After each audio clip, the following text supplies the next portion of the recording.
آواز جرس کے سامعین کی خدمت میں محمود احمد کا سلام و آداب۔ بسم اللہ الرحمن الرحیم۔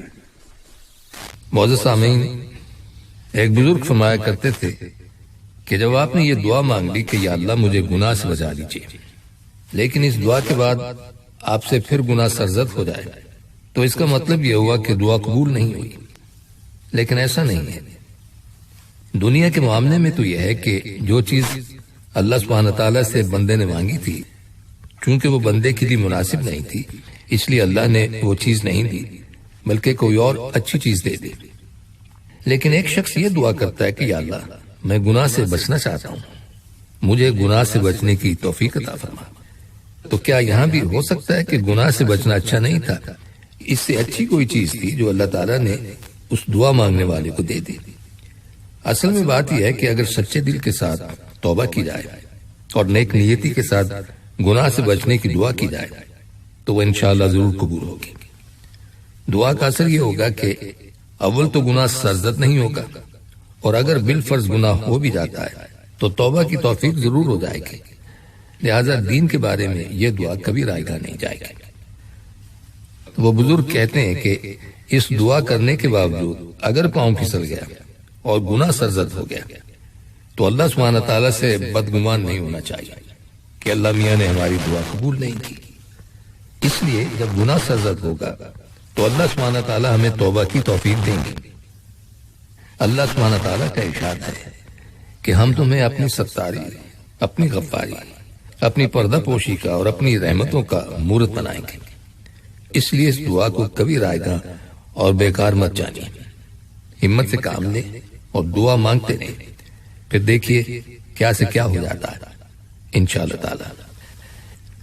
ابن قیم جوزی رحمۃ اللہ علیہ فرماتے ہیں کہ اے دوست، یہ نہ دیکھنا کہ گناہ چھوٹا ہے یا بڑا، بلکہ اس ذات کی عظمت کو سامنے رکھنا جس کی نافرمانی کر رہے ہو۔ لوگ گناہ کرتے وقت باقی مخلوق سے پردہ کر لیتے ہیں اور ان تمام دروازوں کو بند کر دیتے ہیں جن سے مخلوق دیکھتی ہے، لیکن اس دروازے کو بند نہیں کرتے جسے پروردگار دیکھتا ہے۔ یہ بات یاد رکھیے کہ اللہ رب العزت کے عدل و انصاف سے مڈبھیڑ ہوئی تو کوئی بھی گناہ صغیرہ نہیں، اور اگر اس کے فضل کا سامنا ہوا تو کوئی بھی گناہ کبیرہ نہیں۔ لہذا اگر اللہ سبحانہ تعالیٰ فضل فرما دیں تو پھر چاہے جس گناہ کو معاف فرما دیں، لیکن اگر عدل فرمائیں گے تو پھر معاملہ مشکل بن جائے گا۔ کہتے ہیں کہ ایک شخص نے اپنے نفس سے حساب کیا، جب اس نے اپنی عمر کا حساب کیا تو وہ 60 سال ٹھہرے۔ اس کے بعد اس نے 60 سال کے دنوں کا حساب کیا تو وہ 21,600 دن ہوئے۔ اس پر اس نے ایک چیخ ماری اور کہا، ہائے میری خرابی، جبکہ میرے لیے ہر دن ایک گناہ ہوا، تو ایسی حالت میں گناہوں کی اس تعداد کے ساتھ اللہ تعالیٰ سے کیوں کر ملوں گا؟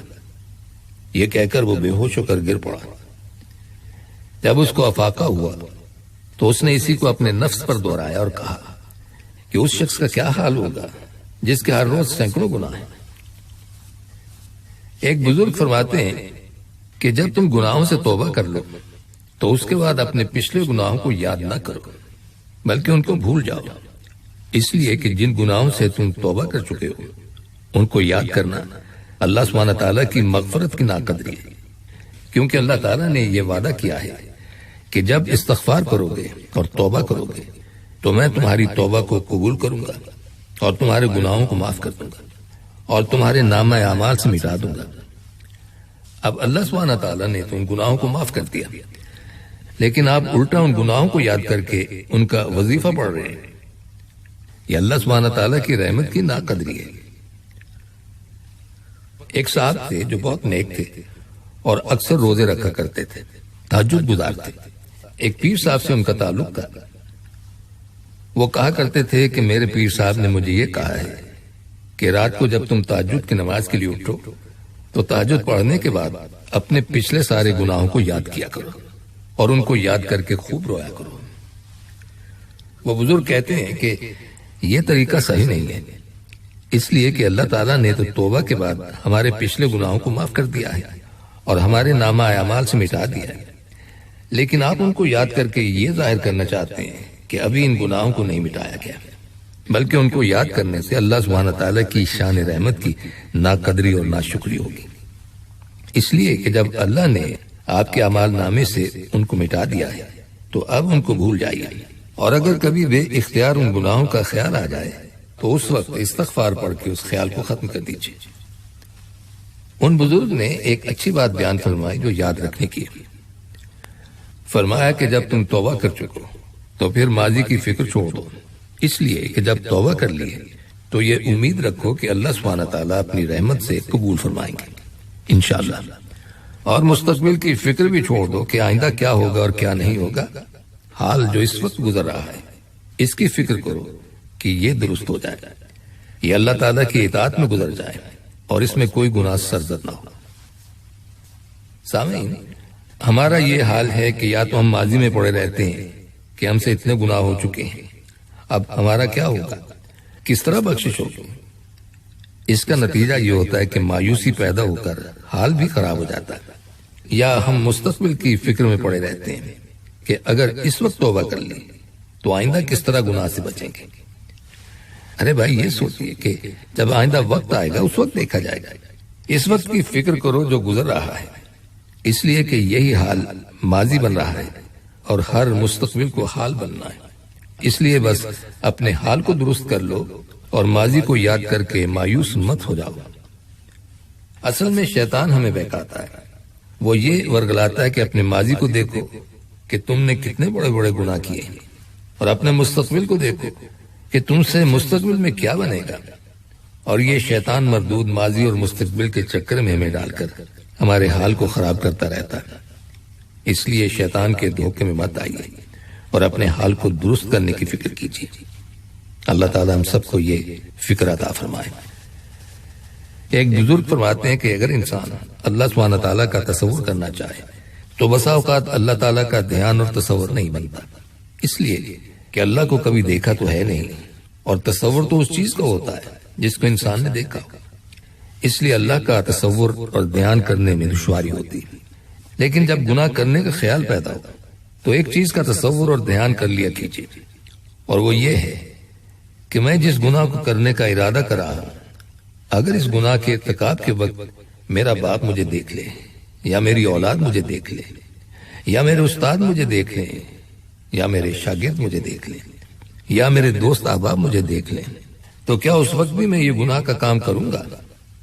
مثلا نگاہ کو غلط جگہ پر ڈالنے کا دل میں خیال پیدا ہوا، اس وقت یہ سوچئے کہ اگر آپ کے والد آپ کو دیکھ رہے ہیں یا آپ کی اولاد آپ کو دیکھ رہی ہے تو کیا اس وقت بھی آنکھ غلط جگہ کی طرف اٹھائیں گے؟ واضح ہے کہ نہیں اٹھائیں گے، اس لیے کہ یہ خوف ہے کہ اگر ان لوگوں میں سے کسی نے مجھے اس حالت میں دیکھ لیا تو یہ لوگ مجھے برا سمجھیں گے۔ لہٰذا جب آپ اللہ کی اس مخلوق کے سامنے شرمندہ ہونے کے ڈر سے اپنے دائیں پر قابو پا لیتے ہیں اور نگاہ کو روک لیتے ہیں تو ہر گناہ کے وقت یہ تصور کر لیا کیجیے کہ اللہ سبحانہ تعالیٰ جو مالک الملک ہے اور ہم سب کا خالق اور مالک ہے، وہ مجھے دیکھ رہا ہے۔ اس تصور سے انشاءاللہ دل میں ایک رکاوٹ پیدا ہوگی اور آپ گناہ کرنے سے باز آ جائیں گے۔ حضرت حذیفہ رضی اللہ تعالیٰ عنہ فرماتے ہیں کہ میں نے نبی اکرم صلی اللہ علیہ وسلم سے خود سنا ہے، آپ صلی اللہ علیہ وسلم کا ارشاد ہے کہ فتنے دلوں میں اس طرح یکے بعد دیگرے در آئیں گے جس طرح چٹائی میں یکے بعد دیگرے ایک ایک دن کا در آتا ہے۔ چنانچہ جس دل نے ان فتنوں کو قبول کر لیا اور وہ اس میں پوری طرح رچ بس گئے، اس پر ہر فتنے کے عوض ایک سیاہ نقطہ لگتا جائے گا، اور جس قلب نے ان کو قبول نہیں کیا اس پر ہر فتنے کو رد کر دینے کے عوض ایک سفید نقطہ لگتا جائے گا، یہاں تک کہ دلوں کی دو قسمیں ہو جائیں گی، ایک سنگ مرمر جیسا سفید کہ اسے کوئی فتنہ نقصان نہیں دے گا، اور دوسرا خاکستری رنگ کا سیاہ کہ خیر کی کوئی بات اس میں نہیں ٹکے گی، یہ نہ کسی نیکی کو نیکی سمجھے گا نہ کسی برائی کو برائی، اس کے نزدیک نیکی اور بدی کا معیار بس اپنی خواہش ہوگی۔ علامہ ابن جوزی رحمۃ اللہ علیہ فرماتے ہیں کہ دنیا میں جو اس قدر شدید مصائب اور بلائیں آتی ہیں جن کا انجام ہمیشہ انتہائی تکلیفوں پر ہوا کرتا ہے، ان کے بارے میں میرے دل میں ایک خیال آیا۔ میں نے سوچا اللہ تعالیٰ تو کریموں سے بڑھ کر کریم ہے اور کرم کا تقاضا چشم پوشی ہے، پھر ان سزاؤں کی کیا وجہ ہے؟ اس خیال پر غور کیا تو بہت سے لوگوں کی یہ حالت پائی کہ ان کا وجود نہ ہونے کے برابر ہے۔ وہ وحدانیت کے دلائل پر نظر نہیں ڈالتے، بلکہ جانوروں کی طرح اپنی عادات پر زندگی گزارے چلے جا رہے ہیں۔ اگر شریعت ان کی مراد کے مطابق ہوئی تو ٹھیک، ورنہ اپنی اپنی اغراض پر جمے رہتے ہیں۔ دینار و درہم پا لینے کے بعد اس کی پرواہ نہیں کرتے کہ یہ حلال ہے یا حرام۔ اگر نماز آسان معلوم ہوئی تو پڑھ لی، ورنہ ترک کر دیں۔